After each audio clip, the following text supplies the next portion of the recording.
The Manhattan skyline shimmered beyond the floor-to-ceiling windows of the Astoria Crown Tower, the flagship of my global hotel empire. At 36, I was known to the world as the reclusive founder of Ashford International, but to my family, I was still just Nick, the hotel blogger.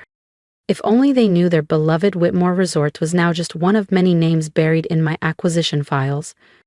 Mr. Ashford, my chief of operations Dana, stepped in with a sleek tablet and a knowing smile. We finalized the buyout of the Riviera Collective. You now hold 81% market share in luxury eco-resorts across Europe. I nodded, eyes skimming occupancy and retention metrics on the screen. And Whitmore Resorts? I asked, already guessing the answer. Dana hesitated. Continued decline. Their Miami flagship is hemorrhaging cash. Guest complaints are up 63%. Their failure to implement any tech-forward solutions is dragging them down. A quiet sigh escaped me as I recalled the last time I spoke to my parents. 4 years ago. I'd flown to Charleston, full of ideas. Biometric concierge services, immersive cultural packages, and AI-driven hospitality models. They hadn't even looked at the proposal. This family doesn't need futuristic nonsense, Dad had scoffed. You should stick to your writing, darling, Mom had added with a tight smile. Hospitality is about heritage, not code and screens. Other heritage was bleeding money, while my screens had turned Ashford International into the most profitable private chain on 5 continents. Dana, I said, guest satisfaction scores? She tapped the air, bringing up a holographic report. Down another 12%, and the secret audit of their Manhattan property failed on every metric. Poor training, broken HVAC, outdated check-in systems. I reviewed the photos, peeling wallpaper, confused staff, dusty light fixtures. My anonymous investment firms now owned 49% of Whitmore stock. Your mother called again, Dana added. They've invited you to next week's Whitmore Gala. Your cousin Grant is receiving the Visionary in Hospitality Award. I let out a quiet laugh. Grant, who once suggested putting QR codes on room keys was too techy, was now their visionary. Accept the invitation, I said, standing tall as the city pulsed below me. It was time they saw who really defined vision in this industry. And confirm every last detail, I said calmly. The charade ends tonight. Everything's locked in, Dana replied. The final stock purchase will finalize mid-ceremony. Legal is on standby. Press kits are scheduled. It's all set. My phone buzzed, a text from Mom. Please wear something tasteful to the gala. It's not one of your little tech meetups. I glanced at my custom-tailored Brioni tuxedo, the sapphire cufflinks alone worth more than their entire summer marketing budget. Tell her I'll try to look presentable, I told Dana dryly. The week before the Whitmore Gala passed in strategic precision. Boardroom calls, timed stock triggers, non-disclosure filings, PR embargoes. By the time my driver pulled up to the Whitmore Grand in Midtown, we owned 49.9% of Whitmore Resorts. Mr. Ashford, the front desk clerk said, flustered. Your parents have asked that you use the staff entrance tonight. That won't be necessary, I said smoothly, stepping into the opulent lobby I'd soon gut and redesigned. I belong exactly where I am. The ballroom overflowed with hospitality elites, CEOs, journalists, investors. Ironically, many of them were my clients or employees under different brand umbrellas. If my family had ever read a quarterly report properly, they'd have noticed. Nicholas! My cousin Grant's voice rang out, arms wide. Here to see the rising star get his award? I took a glass of Dom Perignon from a passing server, finally a decent touch, and checked my phone. The alert flashed. Stock purchase processing, 19 minutes to controlling interest. The game was in motion. Every guest, every handshake, every hollow compliment they'd offered Grant was laced with irony. Most of their precious partners answered to Ashford International, my brand. Cooley, I said into my discreet earpiece. We ready? Standing by, just give the word. I sipped the champagne and smiled as I spotted my parents, basking in compliments from a crowd they didn't realize worked for me. Let's give them the legacy moment they've been waiting for. The Whitmore Grant's ballroom had all the forced glamour of a bygone era. Tarnished chandeliers, faux gilded fixtures, floral carpets. Every corner begged for modernization. I already had the blueprints. "Ha, Nicholas, darling!" My mother air-kissed my cheeks, eyes quickly narrowing at my Patek Philippe and Savile Row tailoring. "How unexpected to see you here, and dressed so extravagantly. I suppose your little projects are going better than we assumed?" I smiled. You could say that. If only she knew, I could buy her entire jewelry collection with the interest from a week's worth of coffee budget. "Ladies and gentlemen," my father's voice boomed from the stage. "Welcome to the 40th Annual Whitmore Resorts Excellence Gala." I glanced at my phone. 18 minutes until the stock transfer completed, perfectly timed with Grant's overhyped acceptance speech. "Your cousin's done such remarkable things," my mother gushed, gesturing toward Grant, who was holding court like a game show host. "Did you know he improved spa bookings just by changing the font on the wellness menu?" I stifled a laugh. Meanwhile, I'd implemented AI-driven predictive scheduling and dynamic pricing across my chain spa programs, tripling revenue in 6 months. "Mr. Ashford," Dana's voice came through the earpiece, "contracts are finalized. Also, we've got an interesting development. The 5-star global ratings team just arrived."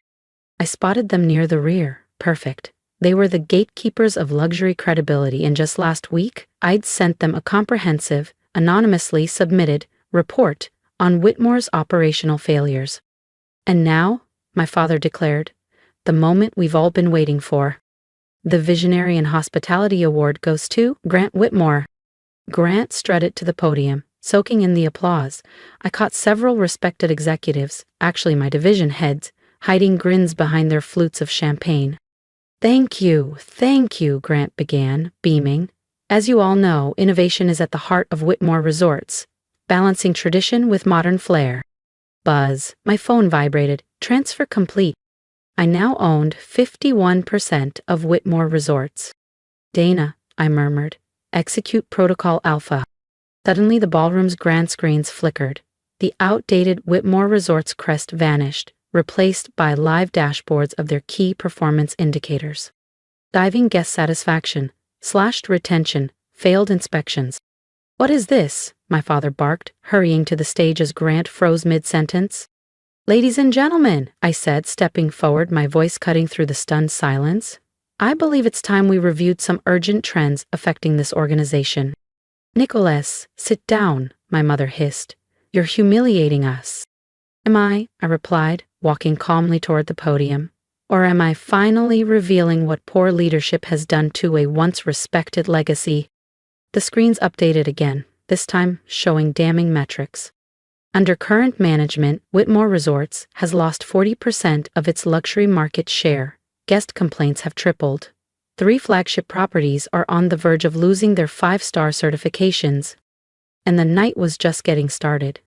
If you think that reveal shook the room, wait until you see what I announce next.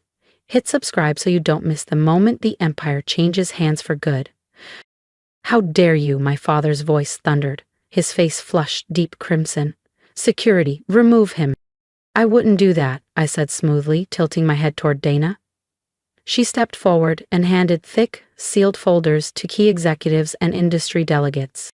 "As majority shareholder of Whitmore Resorts," I continued, "I have every legal right to be here." Silence blanketed the ballroom. My mother's champagne flute slipped from her hand, the glass shattering like crystal gilt against the marble floor. Grant looked as if he were choking on invisible air. "Shareholder," my father croaked, unsteady. "Perhaps," I said, keeping my tone even, "you should have reviewed the shareholder registry more carefully. Ashford International has been acquiring Whitmore stock through subsidiaries for the past 9 months. As of 4 minutes ago, we own 51%. Ashford International, one of the 5-star global ratings delegates, stood, suddenly animated. The same group setting new industry benchmarks across 4 continents? "The very same," I smiled, though my family prefers to call it my little tech hobby. This is ridiculous. Grant stammered. You're just a blogger. Actually, dear cousin, I said, turning as the ballroom screens displayed Ashford International's vast portfolio, I'm the CEO of the largest luxury hospitality consortium in the world. While you were busy resizing menu fonts and repainting lobby walls, I added, I built a global empire. And now, I said, voice calm and clear, I'm going to save Whitmore Resorts from you. Pandemonium followed. Industry leaders scrambled to place calls. The 5-star delegates examined the evidence Dana provided. My mother slumped into a velvet chair, eyeliner trailing like ruins of denial. You can't do this, my father's voice cracked. This is our family legacy. It was your legacy, I replied. Now it's part of mine. And unlike you, I plan to do something meaningful with it. A week later, sunlight poured into the corner office of Whitmore HQ, formerly my father's domain. The brass nameplate now read, Nicholas Ashford, CEO. Transition teams are in place, Dana said, entering with signed approvals. The press is gathered for your official announcement. Any word from the family? I asked, without turning. Your mother's called every hour. Your father's legal team tried to block the purchase. No luck. And Grant? Dana smirked. He applied for a consulting role in one of our Miami properties. I turned from the window, smiling faintly. He's still trying to access his executive suite, Dana reported with a faint smile. His keycard stopped working at midnight. Speaking of access, I turned away from the window. Has security completed the audit of all Whitmore properties? Done, she said, handing me a sleek tablet. Just as you predicted. Outdated encryption, poor surveillance integration, and... She paused, tapping a file. Some questionable financial discrepancies in Grant's expense logs. I scrolled through the entries, private jet bookings labeled as marketing, spa retreats logged under staff development. Every line item confirmed my suspicion. While Grant was collecting hollow awards for branding clarity, he had also been funneling money through personal shell accounts. Perfect, I said, just in time for the board meeting. Mr. Ashford, my secretary's voice came through the intercom. Your parents are here, no appointment. They insist on seeing you. Send them in, I said, straightening my lapels. Time they saw how a real hotel empire is run. They burst in like a storm. My mother in a fading Chanel suit from a decade ago. Father red-faced and ranting. Grant stumbling behind, disoriented now that his badge no longer opened any doors. How dare you change the access codes, my father bellowed, slamming his palms on my desk. This is still Whitmore Resorts. Actually, I said, pressing a button under the desk, this is now Ashford International at Whitmore Tower. Though, I added, as massive digital panels lowered from the ceiling, the name will change once the rebrand is finalized. The screens lit up with my full modernization blueprint, eco-sustainable towers, biometric check-ins, AI personalized guest journeys, and global HR retraining protocols. You're tearing apart everything we built, my mother whispered, sinking into a leather chair. No, I replied. I'm salvaging what's left. I slid a report across the desk. Guest satisfaction down 42%, occupancy rates hovering at 58%. 3 properties on 5 stars termination list. You weren't building a legacy, you were coasting on our grandfather's reputation. Those reports are confidential, Grant muttered. Not from the majority shareholder, I said, and definitely not your expense reports. Grant's face went pale. My mother clutched her pearls. My father's posture crumbled. The board, he began. We'll see it all, I said, pressing another button. Every screen switched to live footage. Whitmore hotel lobbies across the world, each displaying a new welcome banner. Welcome to Ashford International. As we stood in tense silence, every screen in the room shifted. One by one, each Whitmore property's signage around the globe transitioned in real time. New York, London, Dubai, Singapore. The dated Whitmore crest dissolved into the sleek emblem of Ashford International. A wave of transformation swept across time zones. From Asia to Europe to the Americas, every corner of the once Misteda legacy brand now bore the mark of the future.